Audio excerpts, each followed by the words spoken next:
Let's be honest, who hasn't dreamed of launching a business with nothing but a laptop and a great idea? I mean, the pull of e-commerce is just so strong.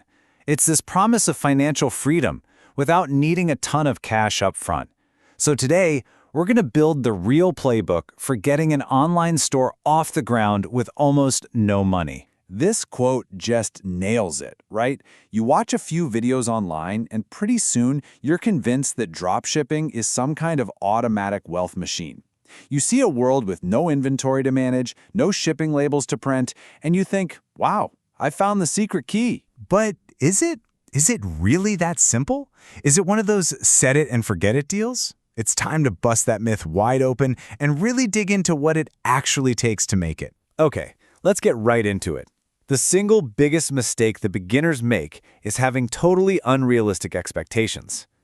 The truth is, a lot of those online gurus are selling you a dream, but they're not always showing you the whole picture. Building a real, legit business that lasts, that takes time, it takes energy, and you absolutely need a solid strategy. So, just to make sure we're all on the same page, let's quickly define what dropshipping even is. You're basically the matchmaker. You set up a cool online store, you market the products, but someone else, a third-party supplier, is the one holding all the stock. When a customer buys from you, that supplier ships it directly to them. You never even touch the product. That's what makes it possible to start with so little money. So when you're starting out, you're basically at a fork in the road. You've got two main paths you can go down. You can go the traditional dropshipping route and resell products that already exist. Or you can get your creative juices flowing and sell your very own custom designs using a model called print on demand. On a super high level, the choice seems pretty simple. Do you want to sell stuff that somebody else already made, or do you want to sell stuff with your unique designs on it? But let's break down what that choice really means for your business. And this is where it gets really interesting. With print on demand, you're not just another person selling the same old thing. You're selling your unique art, your unique slogans. And that means you have way less competition.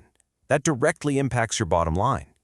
Because your product is one of a kind, you can aim for profit margins of 40% or even higher. That's a huge leap from the typical 15 to 20% you see in dropshipping, where you might be competing against 100 other stores selling the exact same widget. Now, whichever path you choose, this next step is absolutely crucial, and it's the one people rush through all the time. You can't just sell everything. You've got to find a profitable niche.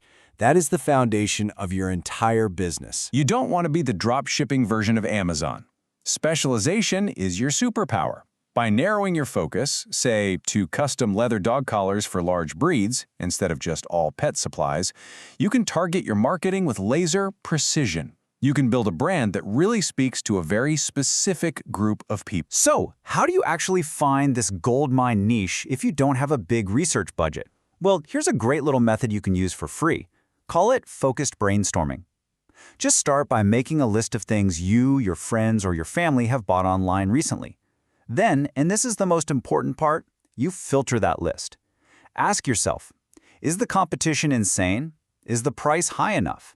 Is it super heavy or a pain to ship? And a big one, is it something people are likely to return, like clothes that don't fit? And this, right here, this just says it all. You should really think about aiming for higher-priced items. Why? Because the amount of effort it takes to sell something is often about the same, whether it's a $10 gadget or a $1,000 piece of equipment. But a 20% profit on that $1,000 item, that's $200 in your pocket. On the $10 item, it's $2. Sell expensive stuff, maximize your profit on every single sale you make. Okay, you've picked your niche, you've set up your store. So, now what? How do the customers show up? And here's the thing, they don't. Not by magic anyway. This is a huge mistake people make. They think, if you build it, they will come. They won't. You need a marketing plan. And here's how you can build one that runs on effort, not cash. Your playbook for free marketing is all about one thing: hustle. Get on social media and actually engage with people. Show them what you're doing behind the scenes. Start a blog and write genuinely helpful articles about your niche. That'll bring in traffic from Google.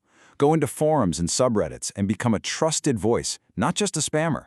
Reach out to small bloggers and offer to trade them a product for a mention. And hey, don't forget to ask your friends and family to help spread the word. Now, while you're trying to get seen by Google, you're going to hear about these tempting little shortcuts.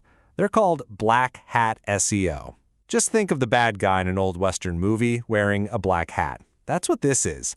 It's a bunch of sketchy, unethical tricks designed to cheat the system and get you a quick win in search rankings. Look, I get it. It's tempting.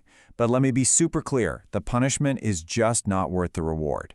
Google is incredibly smart, and they are very, very good at catching cheaters. And the penalty is brutal. Your site can get slammed down in the search rankings, basically making you invisible to customers.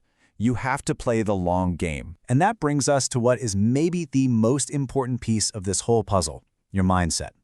You know, the number one reason most dropshipping stores fail isn't a bad product or a clunky website. It's because the owner gives up way too soon. Let's get real about the timeline for a second. There was a Reddit user who successfully built a business from scratch. They were asked how long it took for their store to actually become self-sustaining. The answer? 2 years. Not 2 weeks, not 2 months, 2 full years of grinding it out. And then there's the flip side of the coin, money.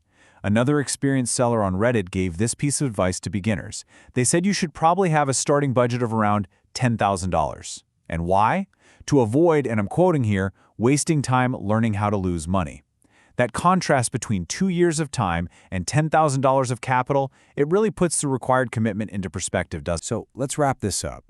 If you want to succeed, you have to avoid these classic critical mistakes. First, ditch the get-rich-quick fantasy. It doesn't exist. Second, don't skimp on your website. It has to look professional, and it absolutely must work on a phone. Third, you need a marketing plan. Customers will not just find you. And most importantly, you have to understand that real success takes time. It looks a lot like hard work. Don't throw in the towel after a month. Look, starting an online store with very little money is absolutely possible. It's not a myth. But it's also not a lottery ticket. It's a marathon. It's a journey where you trade a big cash investment for an investment of your time, your effort, and your grit. So now you have the playbook. The only real question left is, do you have the resilience,